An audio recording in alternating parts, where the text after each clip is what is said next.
kterými si počítal. Vzpomínám na katastrofy,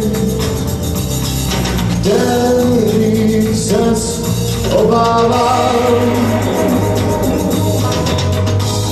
Auto nehoda, HIV, rakovina, plic, počítání dnů a dnů. Nevinně zavřený, zcela zukořený, opuštěný.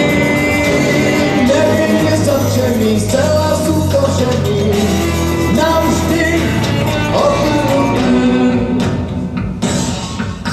Tohle místo, poslední místo, kde jsem ho slyšel zpívat.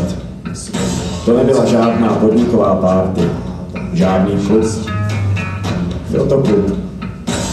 Studené světlo, obličeje, styl, nápoje.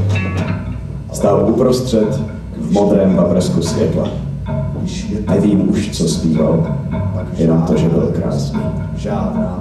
A že jsem byl opilý a smutný v tom modrém světle. To ještě vím.